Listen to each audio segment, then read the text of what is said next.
Donc, bonjour à tous et merci pour l'invitation à cette journée. C'est un grand plaisir d'échanger avec les collègues. Finalement, on est dans des métiers où on n'est pas aussi souvent en contact les uns avec les autres.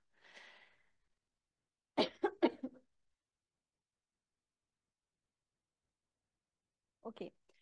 Donc, je vais vous parler d'un travail très pratique, hein. On n'est plus du tout dans les données de la recherche qui a été développé en préparation de Paris 2024.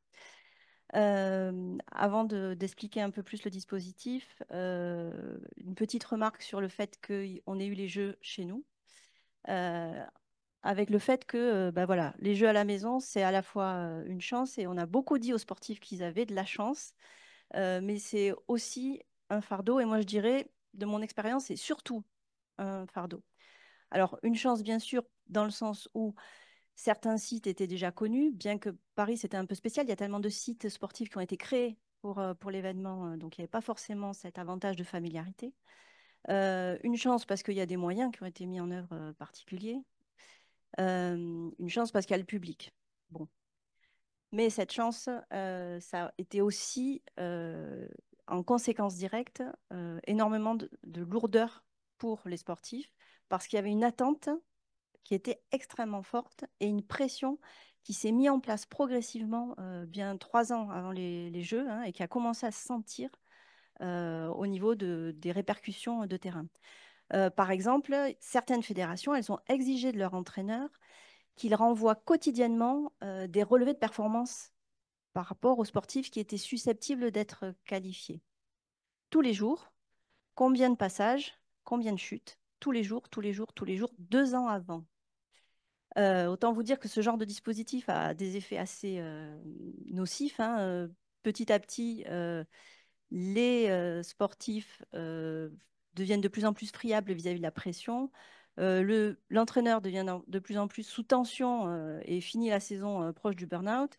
Ce qui était impressionnant aussi, c'est que pour l'endroit où ça s'est passé, ça concernait bien sûr les personnes qui pouvaient être qualifiées, mais cette espèce de pression négative se diffusait à l'ensemble du pôle et des jeunes sportifs qui n'étaient pas du tout concernés par la sélection olympique étaient prises aussi dans cette espèce de stress et de pression avec des blessures qui apparaissent, des troubles anxieux qui apparaissent, alors qu'elles, elles n'étaient vraiment pas dans le scope de ces sélections-là. À côté de ça, donc ça c'est l'institution qui met de la pression. Il y a la pression du public qui est devenue très forte avec le public qui interpelle directement. Et là, les réseaux sociaux viennent rajouter évidemment de la caisse de résonance en sollicitant les sportifs, en disant, bon, il faut absolument que tu nous ramènes une médaille. Et ils peuvent dire ça à des gens dont on ne sait même pas s'ils vont être sélectionnés. Et ils peuvent dire ça à des gens qui, à cette époque-là, ont 15 ans, 16 ans. Parce que dans les sportifs qui vont au jeu, il y en a qui sont jeunes et pour qui cette pression-là est très difficile. Troisième effet, bah, il y a eu des rivalités internes dans certaines fédérations qui ont complètement explosé et c'est devenu la guerre pendant ces 3 années-là, avec des critères de sélection qui changent, avec voilà, des choses pas très claires et pas très propres et qui rendent vraiment le vécu du sportif et de l'entraîneur très incertain et très conflictuel. Alors, pour cette présentation, donc, je voulais me centrer vraiment sur la question de l'entraîneur. Euh, et en particulier, ce que j'ai trouvé de notable, c'est que l'entraîneur, c'est vraiment dans le système à l'heure actuelle l'homme qui doit être infaillible. Alors, je dis l'homme parce que c'est souvent un homme, donc l'homme ou la femme qui doit être infaillible. Je trouve que à l'heure actuelle, on commence à accepter l'idée que les sportifs puissent être très fragiles aussi. J'ai mis l'affiche évidemment du film Strong, aussi fort que fragile, parce que c'est une idée qu'on commence à bien intégrer. Ce sont des espèces de héros, les sportifs, qui sont incroyables et merveilleux, mais qui ont leur fêlure et on commence à le sentir, on commence à le savoir. Alors c'est un tout début hein, de cette conscience-là, mais là-dessus, on commence à s'y faire. De la même manière, on commence à arrêter à la dichotomie corps parfait, performance. On a vu que les Jeux paralympiques étaient suivis. Donc, on est en train de changer notre représentation un petit peu du héros sportif. C'est en train de bouger, de s'ouvrir. Par contre, l'entraîneur, lui, ça reste la personne qui doit, seul à la barre, incarner la certitude, la force. Et lui, pour l'instant, il n'a pas droit à l'erreur, mais pas du tout. Enfin, en tout cas, c'est comme ça que je le perçois. Alors, les jeux à la maison, ça a été des moyens inédits qui ont été développés auprès des entraîneurs, avec des dispositifs qui ont été menés par l'INSEP, par le grand INSEP, par l'Agence nationale du sport. Les régions aussi ont apporté des moyens. Les CREPS, au-delà de l'ANS, ont aussi apporté des moyens. Donc, il y a eu toute une mise en place de différents dispositifs. Dans ce cadre-là, donc j'ai eu l'occasion de réaliser des accompagnements individuels, mais aussi des groupes d'analyse de pratique. Et dans l'ensemble des groupes que j'ai pu mener, je vais vous parler d'un dispositif particulier qui est les labs de la perf. Donc, le principe des labs de la perf, ce sont des groupes d'analyse de pratique qui concernent des entraîneurs qui préparent les jeux et qui sont animés par deux intervenants. Alors, des entraîneurs qui préparent les jeux, on ne sait pas s'ils vont y aller, hein, puisqu'on est très en amont des jeux, donc ils les préparent, mais peut-être ils n'iront pas. Pardon. C'est un dispositif qui a été piloté par l'INSEP et qui a ensuite été piloté par le CREPS de Reims et qui a été développé sur l'ensemble du territoire, sur des modalités qui pouvaient être différentes avec des fréquences et des dispositifs techniques euh, variables, on va dire.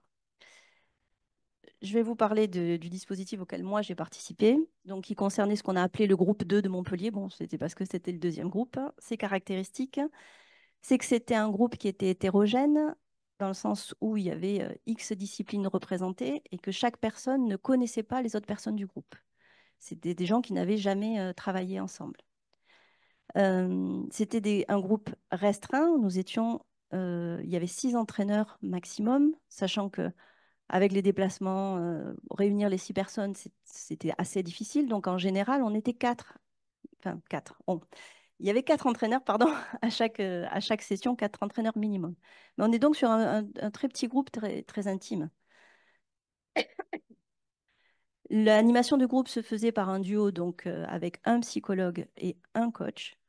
Ça, c'était la volonté de la MRP d'avoir ces deux profils-là. À l'usage, je trouve que c'était plutôt une excellente idée, hein, avec le côté proximité des entraîneurs avec le profil coach et le côté travail psychologique avec le psychologue. C'était une dynamique qui s'est avérée vraiment très, très fructueuse. La méthodologie qu'on a choisi d'utiliser, nous, c'était le co-développement, donc, qui est une méthode comme une autre, hein, d'analyse de pratique. Et on a travaillé sous le format de une session tous les 2 mois. Alors, ce n'était pas du tout un rythme fixe, autant vous dire qu'on s'est suradapté aux contraintes de planning des personnes avec qui on travaillait. Et on a commencé 2 ans avant les Jeux. Donc, c'est un dispositif qui est encore en cours. On n'a pas encore eu le temps de faire les bilans post-jeu. Sachant que pour certains sports, la saison post-jeu était très dynamique aussi. Donc, arriver à rassembler tout le monde sur Montpellier, c'était très compliqué.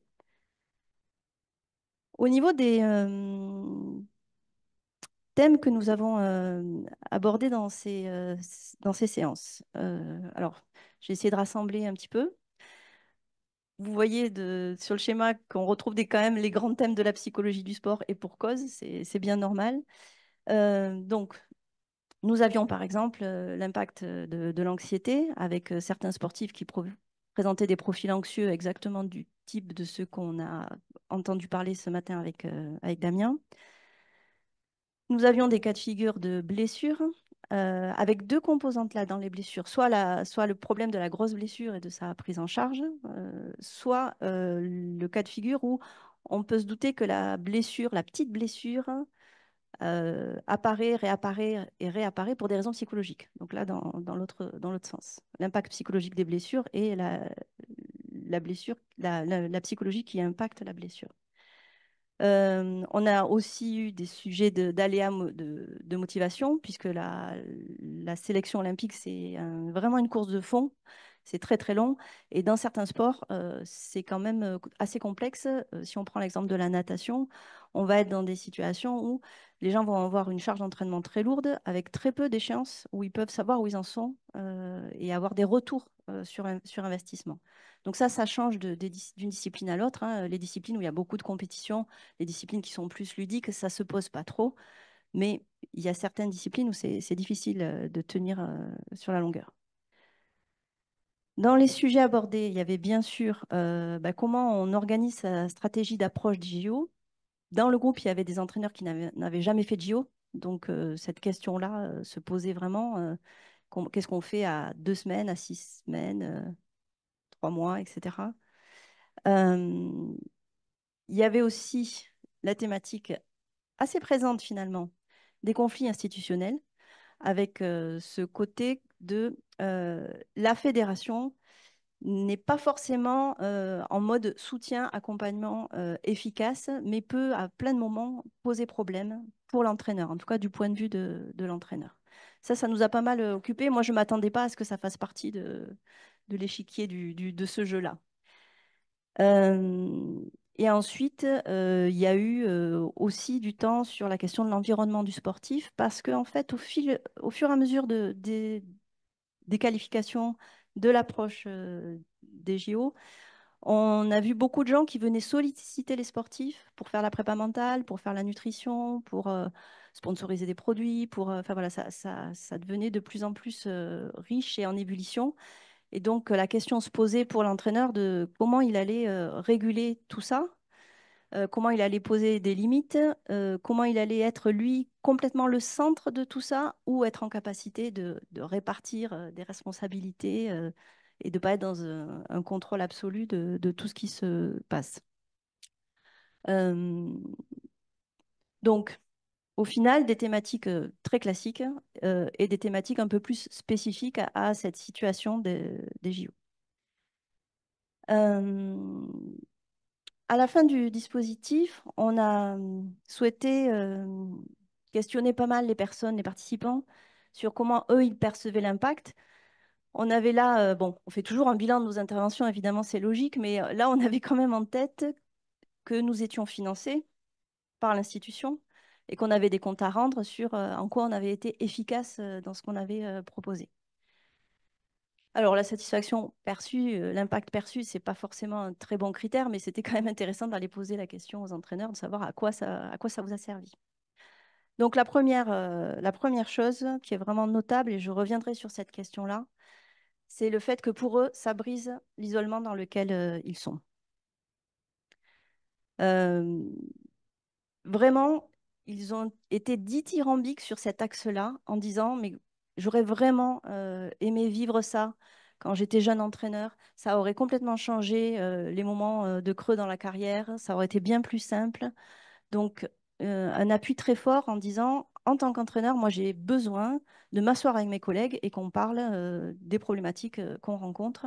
Et ce dispositif-là est extrêmement vertueux. Le deuxième point sur lequel ils insistent, c'est qu'on leur propose un espace de parole de cette qualité-là, c'est-à-dire un espace qui est neutre, dans lequel ils peuvent vraiment venir poser leurs problématiques, leurs doutes, sans jugement.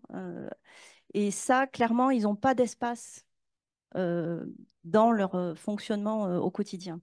Ils n'ont pas d'espace pour ça, parce qu'ils sont dans des systèmes où il y a tellement de concurrence, tellement de pression qu'ils ne peuvent pas exprimer ces choses-là. Donc on sait très bien que c'est déjà ce que vivent les sportifs, mais j'ai vraiment l'impression que pour les entraîneurs, c'est démultiplié encore, c'est encore un niveau au-dessus. Le troisième point qu'ils remarquent, c'est un espace qui leur permet de prendre de la distance.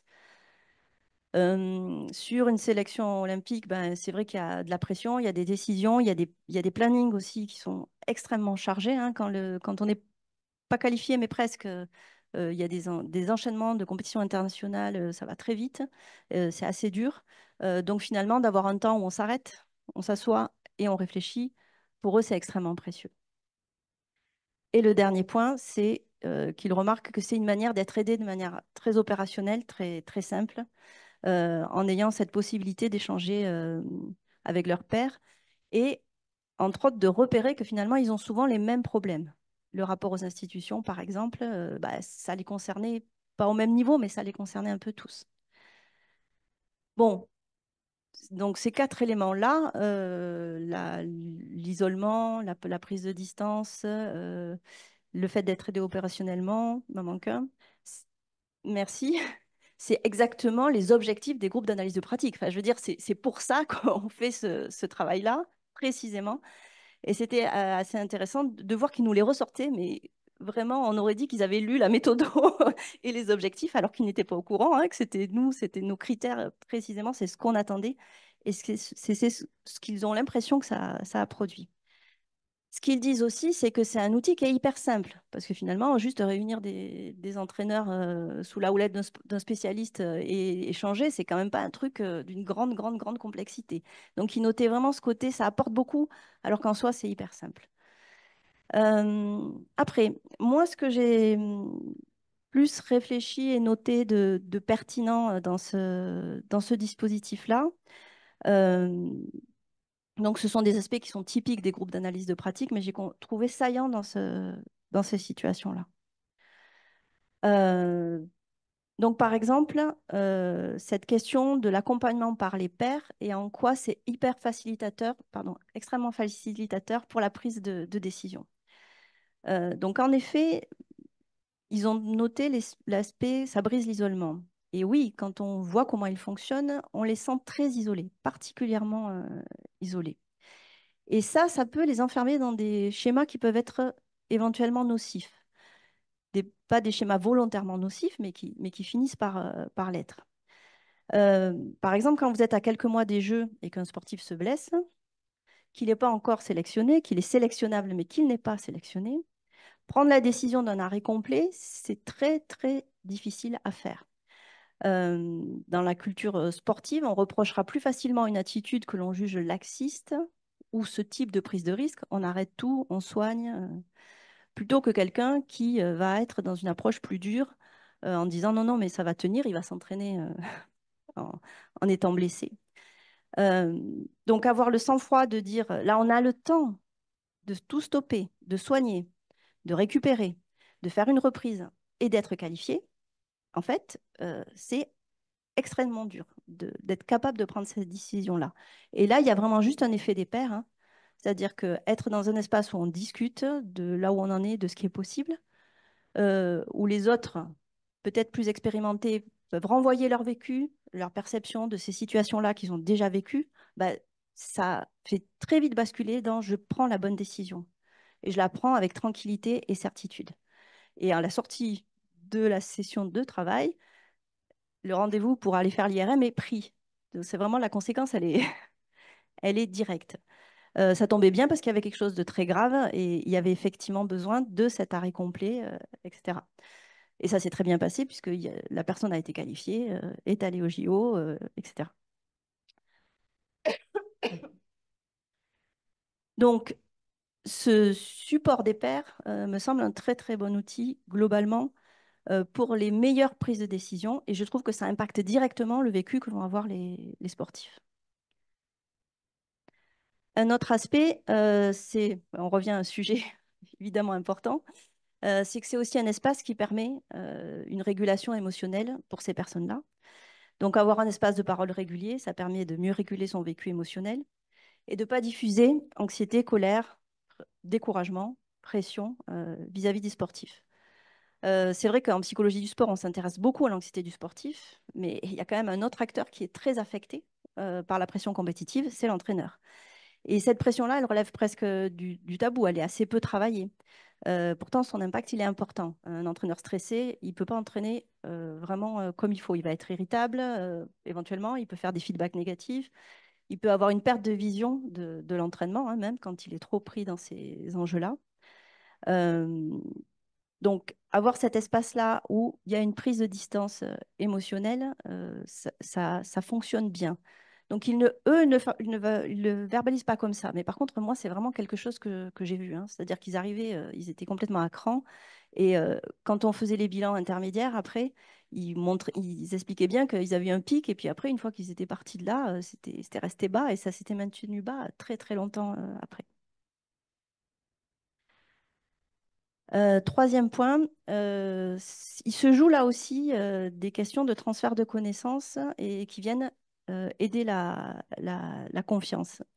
Euh, c'est quand même un endroit où, en parlant de leur pratique, ils vont expliciter leur savoir. Et en fait, l'entraînement de haut niveau, ce sont des compétences extrêmement spécifiques, très pointues, mais qui sont assez peu documentées, qui sont assez peu transmises.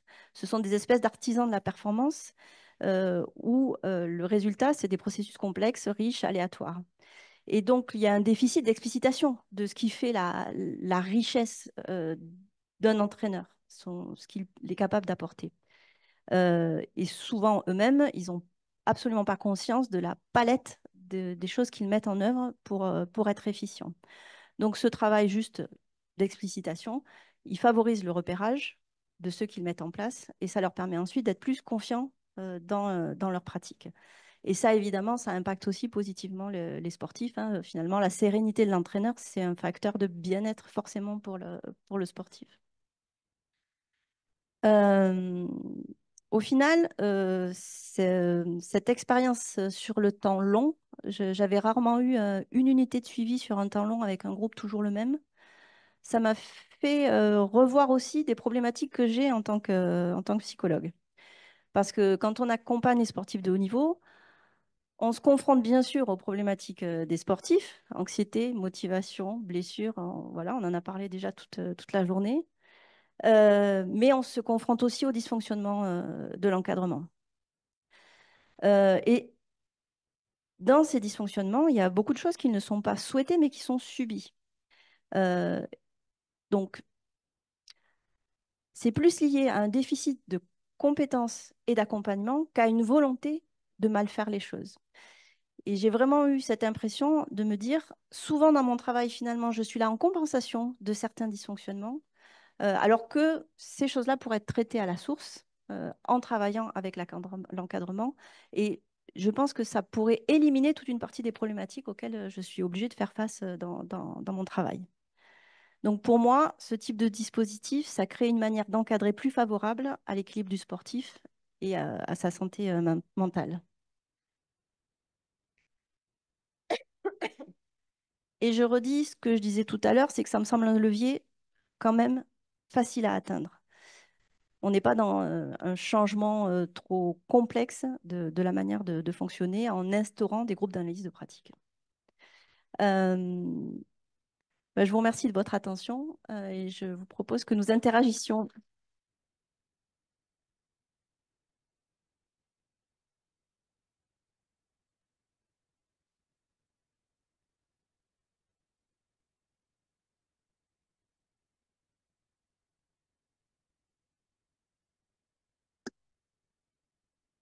Merci beaucoup, Julie, pour la présentation.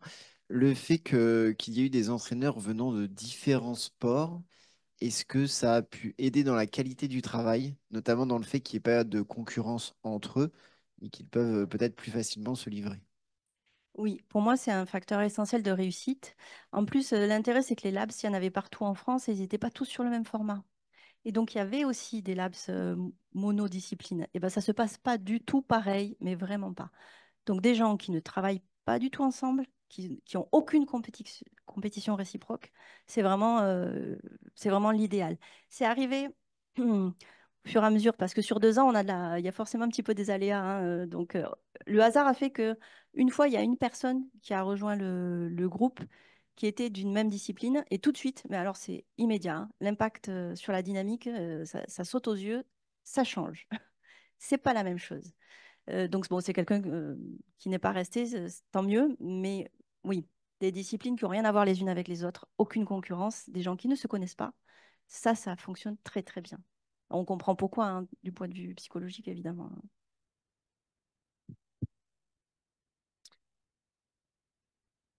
Profite, Oui. je le garde pour poser une question. Est-ce que ce type de dispositif, parce que là, vous le présentez dans le cadre des JO, est-ce que ce type de dispositif d'analyse des pratiques pour les entraîneurs, il existe en dehors de ce cadre un peu exceptionnel sur le territoire national? Est-ce que c'est structuré? Est-ce que c'est habituel? Est-ce que là, vous avez présenté vraiment ce cadre-là? Oui, alors il y a des dispositifs de ce type-là. Il y en a quand même peu globalement, mais il y en a.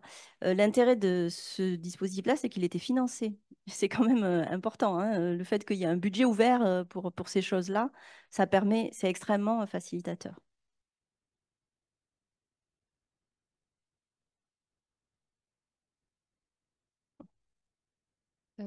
J'avais une petite question.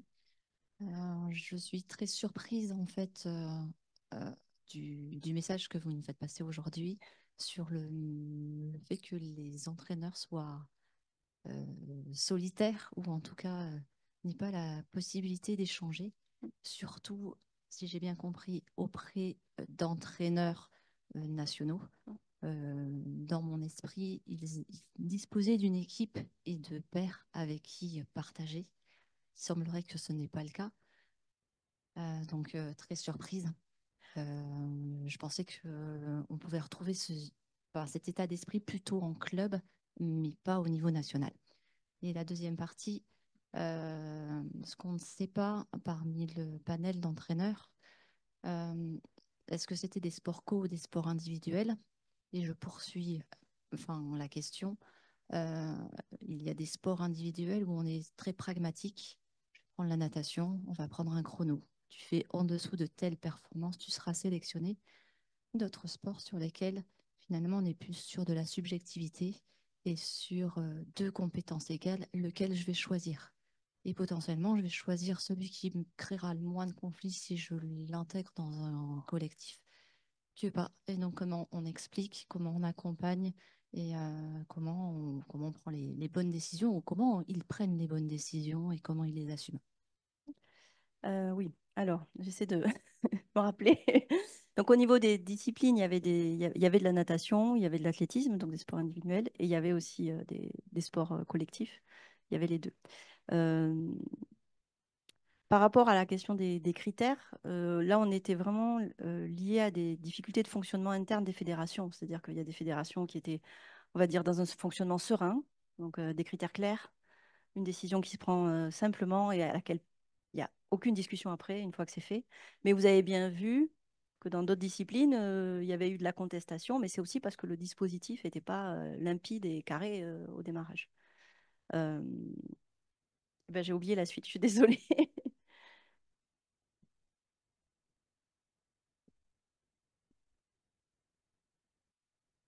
Mais surtout le fait qu'il y ait des entraîneurs en fait, qui étaient pas entourés d'une équipe.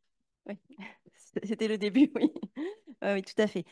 Sur la question des pairs, bon, là-dessus, c'est assez clair. C'est que c'est tellement compétitif qu'ils ne peuvent pas partager ces choses-là avec les gens qui les entourent. C'est trop compétitif pour ça. Et il y a quand même énormément de conflits, hein. Enfin, il y a un paquet de disciplines, c'est assez impossible qu'il y ait ce type d'échange. D'où l'intérêt que ça se fasse euh, en dehors avec des disciplines qui n'ont rien à voir les unes avec les autres, pour éviter la concurrence. Et ce que ça vienne empêcher de dire et de travailler. Oui, merci, c'était vraiment très intéressant. À un moment donné, vous avez dit que les entraîneurs ont dit, mais les deux, enfin, que c'était un dispositif finalement très facile, pas tant que ça quand même. Enfin, il faut un professionnel formé à l'analyse de pratique, qui sait quand même gérer la dynamique de groupe, et puis pas n'importe laquelle, là, pour le coup. Ouais. Donc, en apparence, on est assis comme ça, on discute, mais en réalité, c'est quand même pas tout à fait si facile que ça. Mais je veux bien croire qu'ils aient eu l'impression de discuter. Mais c'est quand même. Oui, oui, C'est ce qui m'est venu comme ça. Je me suis dit, ah bah oui, c'est vrai. C'est souvent ça en apparence. oui, oui, on n'a pas l'impression de faire des trucs incroyables, sauf que, bon, évidemment, c'est très complexe, hein. Et en plus, on a cette tenue-là sur 2 ans. Donc, autant de vous dire qu'au niveau psychique, il se passe des trucs vraiment chouettes. Enfin, avec ce temps long, c'est assez incroyable et effectivement complexe au final. Mais quand même, en termes de dispositif, ça me semble très vertueux avec quelque chose qui, au départ, est quand même simple. Il faut, oui, des gens qui sont capables de le mener et des entraîneurs qui ont envie de le faire. Moi, je fais de la psychologie du sport depuis 1995. J'ai encore des documents où je propose aux fédés de faire des groupes d'analyse de pratique en 1995. Autant vous dire que ça ne s'est jamais mis en place et que j'ai été vraiment impressionnée que ces gens-là qui étaient sur cette pression des médailles avec Paris qui arrivait, ils se plient en 12 pour passer 3 heures à partager. En plus, dans un cadre de co-développement, c'est quand même contraignant. Hein, c'est pas la discussion à bâton rompu, loin de là. euh, pour partager comme ça et d'y voir de l'intérêt. Là, on se dit que les temps ont changé quand même. Hein, les choses ont bien bougé et c'est très chouette.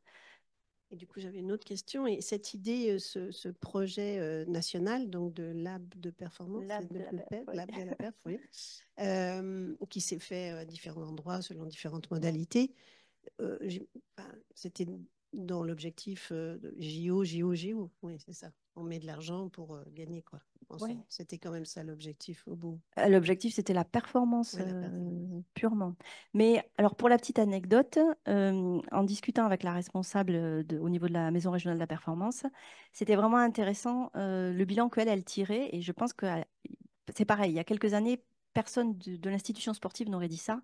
C'est de dire, mais en fait, euh, quand on a bien pris en charge le bien-être, on a eu de la performance. Alors que voilà, oui, ça c'est très très nouveau. Ouais. Oui.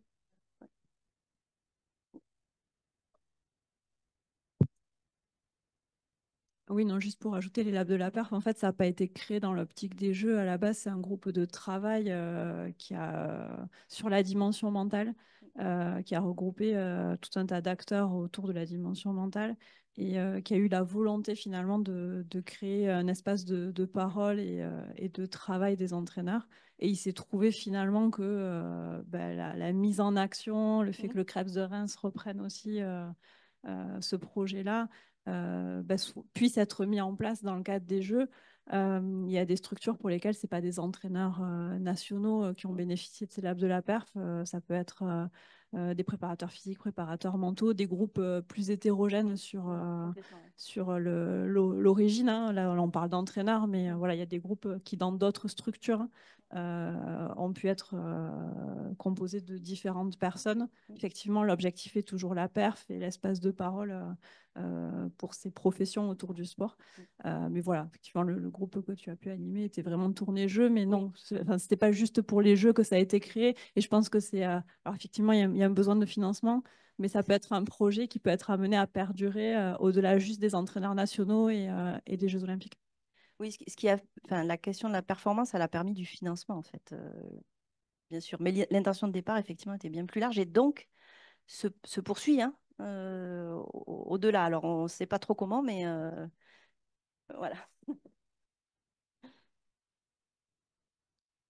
Alors, déjà, merci. Et je voulais savoir, est-ce que ce genre de projet, pas fort nécessairement le lab de la performance, est-ce que ça risque d'être reconduit, que ce soit par les acteurs, les coachs en eux-mêmes en autonomie, ou par certaines fédérations, certaines institutions Oui, oui, disons que le travail qui a été mené, il a tellement été positif que c'est déclencheur d'autres actions, ne serait-ce que le fait que les coachs le demandent hein, directement. Parce qu'à nouveau, notre dispositif à nous, normalement, il était sur 6 sessions et c'est les participants qui ont dit non, non, mais 6 sessions, ça va, ça va pas aller. Nous, on veut un accompagnement qui va jusqu'à juillet 2024, point. On veut pas autre chose. Donc, c'est la volonté des acteurs qui fait que effectivement, ça se développe. Très bien, merci. Pour l'enregistrement. Pour l'enregistrement. Merci. Oui, donc pour reprendre un petit peu la question qui vient d'être posée, donc qu'est-ce qui effectivement peut être mis en place après, donc hormis ce type de laps, pour aller encore plus loin. Donc, est-ce qu'on ne peut pas aller vers une sorte d'accompagnement psychologique des entraîneurs ou vers de la préparation mentale pour les entraîneurs pour qu'ils puissent justement décanter donc à la fois cet isolement, être entouré un peu plus, libérer la parole, etc., etc., tout ce que vous avez décrit au Alors, préalable. Oui, bien sûr. Bon, en tant que psychologue, on fait déjà des accompagnements individuels auprès des entraîneurs. On est sur des dispositifs qui existent déjà. Je trouve que le principe de l'analyse de pratique est quand même quelque chose qu'il faudrait mettre en plus en avant et qui est vraiment un bon levier, enfin un levier hyper efficace de mon point de vue, encore plus que l'accompagnement ou la formation. Mais l'un n'est pas, enfin on peut tout faire, hein. C'est l'idéal. Si on a un dispositif à plusieurs niveaux, c'est encore mieux.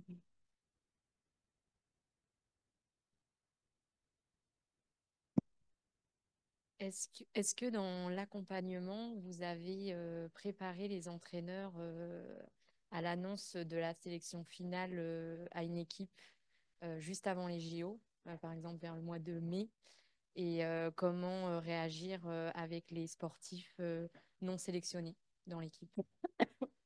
Alors non, c'est pas un sujet, ça faisait pas partie des thèmes. Il faut aussi avoir en tête que les sélections, elles ont été validées parfois plus tôt que le mois de mai, parfois plus tard, et que donc on était nous aussi pris dans les à-coups. En plus, comme c'était des disciplines différentes, ben, ils avaient chacun leur temporalité. Donc c'est pas un thème sur lequel on a eu besoin d'aller. Après, c'est eux qui déterminaient sur quoi on travaillait, hein, donc il n'y a pas eu de demande sur ce registre-là.